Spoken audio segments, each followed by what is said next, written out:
One Piece é um sucesso.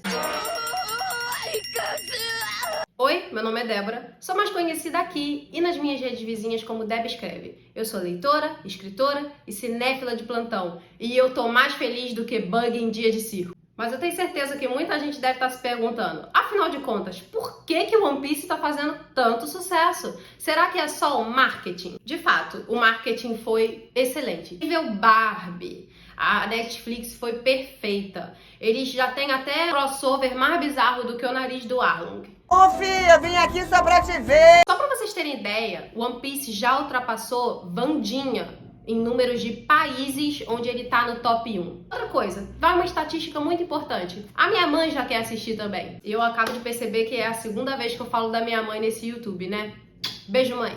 A premissa, ela é grandiosa, ao mesmo tempo que a série tem uma aventura contida. Entende? Eles mostram o grande mundo de One Piece, você tem uma noção do tom, você sabe que é um mundo de fantasia, você sabe que há monstros, você sabe que há poderes, você sabe que há um governo, você sabe que há uma história de uma luta entre marinha e piratas, você sabe que há uma coisa rolando, você sabe que há muitas ilhas, eles explicam direitinho, tá? Eles fazem aquele negócio de world building, a construção do mundo muito bem feita. E sabem que eles estão pegando gente que não é só fã do anime e do mangá, então tem que explicar direitinho. E eles explicam de uma maneira super orgânica, super fácil, então assim, um chuchuzinho pra entender. E a história começa na execução do Gold Roger, o grande pirata. Fala assim: fama, poder, dinheiro, se vocês quiserem isso, eu dou, é só pegar. Que é o One Piece, é o grande tesouro dele. A execução dele engatilha a grande era dos piratas, é meio que uma corrida do ouro. E nessa corrida do ouro entra o Luffy e a galera dele. Vamos falar agora de personagem. Primeiro os principais, né? Luffy, Zoro, Nami, Sanji e Usopp. Luffy é aquele cara que... ele é meu protagonista de anime japonês, assim. Anime japonês é meio redundante, né? Como você é burro? Ele é meu protagonista de anime favorito. Ele é idealista, romântico de certa forma, assim, com a aventura. É forte, ele não tá nem aí, ele vai bater nos caras mesmo. Ele não é tão complexo, mas ao mesmo tempo, tanto na série quanto no anime, um lado emocional. A sofrência do Luffy, ela é mostrada. Ele é um personagem multidimensional, apesar dele ser sim essa versão super heróica, super protagonista. E aí você tem o Zoro, ele é o cara estoico, o espadachim, sabe? Ele é inspirado nos samurais no Japão. Só que assim, como qualquer personagem de One Piece, ele é super forte, super badass, e ao mesmo tempo ele tem aqueles trejeitos. Ele é um beberrão, ele bebe muito. Na série isso é mostrado. Graças a Deus eles não se melindraram, nem se acovardaram em mostrar essas coisas. E ele também se perde em tudo quanto é lugar. Tipo, tem uma série que o Zoro fala assim: nossa, essa mansão aqui é um labirinto, é tudo mesmo, é tudo igual, as portas, eu tô perdido, não sei o que. E eu falei: Zoro, tô contigo. É o personagem com quem eu mais me identifico, porque eu também me perco em linha reta, eu sei como é que é. A Nami, ela é aquela aproveitadora, oportunista, e ela tem motivos pra isso. A série mostra muito bem, flashback, a história de origem de criança da Nami é assim, sofrido, doído, muito emocionante, é um dos melhores, inclusive. Mas assim, na série eu não achei que a Nami, pelo menos no início, sabe? Ela não me lembrou tanto a Nami do anime. Mas isso não me incomodou, porque ela fez de um jeito muito bom a Nami da série. Ela não perdeu a essência, porque seria um perigo, seria totalmente errado. Mas ficou uma versão diferente, interessante, um pouco mais madura. E tem o Usopp, personagem icônico, nós amamos o deus Usopp, quem é fã sabe do que eu tô falando. Na série, eles exploraram menos a história do Usopp do que no anime. Na série tem personagens que nem aparecem, que tem no anime. Ficou um arco um pouco mais curto e, na minha opinião, menos desenvolvido. Vou confessar pra vocês, eu nunca fui tão fã da história de origem do Usopp. Embora eu goste muito da Kaia, pra mim não choveu nem molhou. Seguir em diante, a aventura foi legal. Ali na ilha onde o Usopp tava pra ser recrutado. Sanji, meus personagens favoritos na série. Cara, One Piece tem 1 milhão de personagens. Você tem que ter pelo menos um top 5 onde todos estão na mesma linha, assim. Todos são iguais. Eu gostei muito do personagem dele na série. Porque, assim, no mangá, no anime, ele é exageradamente pervertido, assim. É o cara que gosta de mulher. E na série, isso se traduziu como um cara suave, galante, mas que as mulheres não dão muita bola pra ele. Então eles foram super inteligentes na série ao fazerem o Sanji não ficar assim muito abobalhado, mais no nosso gosto ocidental, e combinou super bem com a série. Ele é tão badass quanto o Zoro, tão forte quanto o Zoro. Adorei, adorei! Os personagens secundários também são excelentes. E eu destaco figuras mentoras. Por exemplo, o Garp, que é o marinheiro que vai perseguir o Luffy ao longo da série. Ele é meio que uma espécie de mentor pro Kobe, que é a primeira pessoa que o Luffy ajuda, e é um garoto tão idealista quanto o Luffy. Que o Luffy quer ser pirata e o Kobe quer ir pra marinha. E o Zef, o cozinheiro, ele é o mentor do Sanji, é o dono do restaurante, também já foi pirata, e eu gostei muito da dinâmica entre ele e Sanji. Qual mentor que tá faltando? Shanks! Confesso que o Shanks, no trailer, cara, eu não curti muito, não. Eu falei, tá, Shanks. Mas, mano, na série, o ator entregou tudo. Eu adorei o Shanks. Tem uma cena lá, ele fez igualzinho como eu imagino que o Shanks faria se ele fosse de carne e osso. Perfeito. E aí vem personagens secundários, né? Mihawk saiu das páginas do mangá pra tela da TV. Eu fiquei impressionada. Ele tem até um sotaquezinho assim. A luta dele com o Zoro, obviamente, tinha que ser a melhor, e foi a melhor da série. Muito maneiro, adorei. Também não dá pra falar de personagem sem falar dos vilões. Arlong foi um vilão, assim, ameaçador. Eu gostava muito da música que acompanhava tudo que ele falava, assim, quando ele andava. Bota medo em tu. Ele faz parte da história da Nami.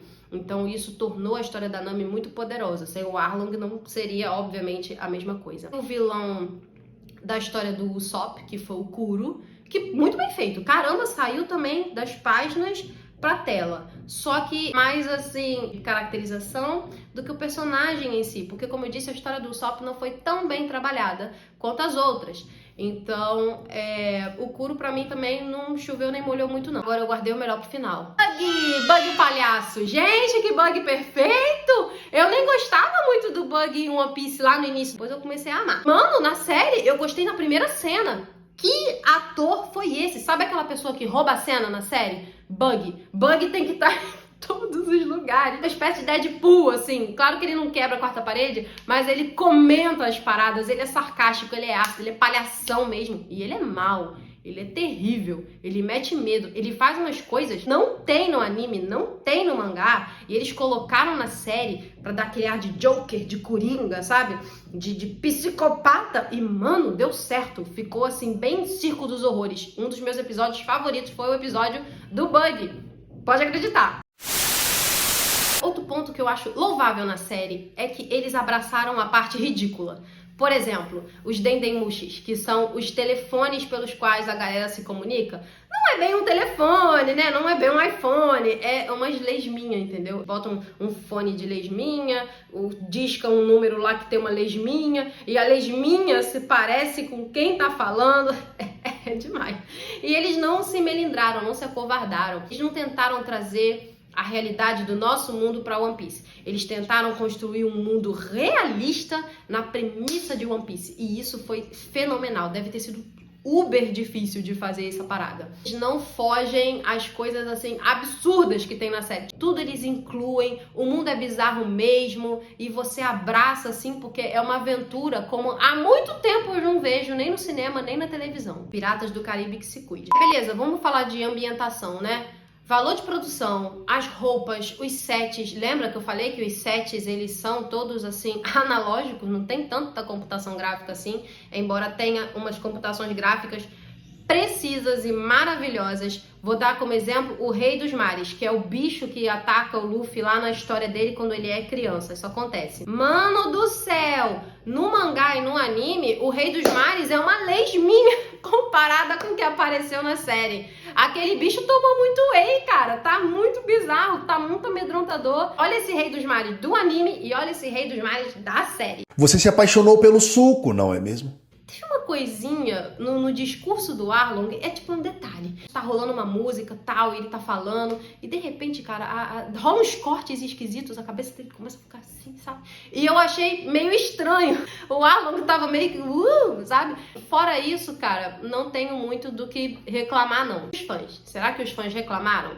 Então, uma coisa que eles realmente fizeram, não dá pra negar, é que eles enxutaram contaram a história de uma maneira, só pra vocês terem ideia, tudo que eles mostraram na série acontece ao longo de mais de 50 episódios de anime, sei lá quantos de mangá. Como eles fizeram isso? Eu vou dar um exemplo. Eles pegaram o Garp, que é o marinheiro que persegue o Luffy. Esse cara é muito importante na história. Muito! Vocês vão ver isso ao longo do tempo. Só que a gente só descobre que ele é importante na história, lá no mangá e no anime, 300 capítulos depois.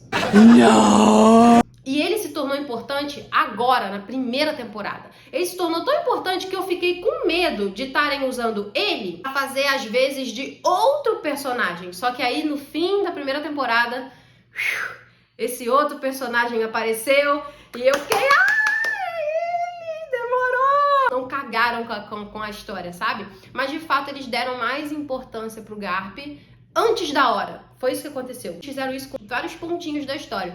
E tem gente reclamando por causa disso. Eu, particularmente, não achei ruim. Por quê? Porque, cara, a alma de um fã de anime é diferente da alma de um fã de série. Num anime, a pessoa geralmente vai ter mais paciência pra poder lidar com a história. O anime é um negócio que conta semana a semana uma história enorme, geralmente. É queima lenta. Consegue entender? Agora, a série, cara, você tem que vender a série rápido. Pô, antigamente tinha esses negócios de fazer piloto de série e você tinha que vender a série em um episódio. Os criadores de One Piece da Netflix tiveram que acelerar algumas coisas importantes e trazer elas para a primeira temporada. Mas isso não tirou o brilho da série, não tirou a premissa da história, não arrancou o One Piece de sua essência. Em questão de roteiro, meu único problema foi na história do Sanji. Eles fizeram umas paradas lá que tiraram a motivação dele pra entrar na tripulação do Luffy. No anime, no mangá, isso fica super claro e é muito legal e emocionante. A série ficou meio assim, perdido, entendeu? Ele vai, entra pra tripulação e tal, mas tipo assim, não há uma motivação tão forte quanto a do Zoro, da Nami e do próprio Usopp, que eles fizeram rapidinho, mas pô, cara, eles te mostram por que o Usopp entra. O Sanji... Eles mostram, mas não convence muito. E não convence muito porque a história está incompleta. Eles modificaram tudo lá. Envolve o Gin, envolve o Mihawk e envolve o Don Krieg. Só isso que eu vou falar. Poderia ter tirado algumas coisas? Poderia. Mas ainda deixava a motivação do Sanji. E isso também acabou influindo na despedida do Sanji, que no mangá e no anime é 1000 vezes mais emocionante do que na série. Então... não gostei. Justamente porque o Sanji foi um dos meus favoritos da série. São detalhes, né? Isso não atrapalhou minha diversão em nenhum momento. Eu tô com vontade de assistir a primeira temporada toda de novo. E agora pro momento final do vídeo, que é a minha nota. One Piece Live Action merece 4 cabeças de bug de 5. Ai, Deus. Acho que eu queimei caloria fazendo essa resenha hoje. É isso, pessoal. Vou ficando por aqui. Beijos. Bye, bye.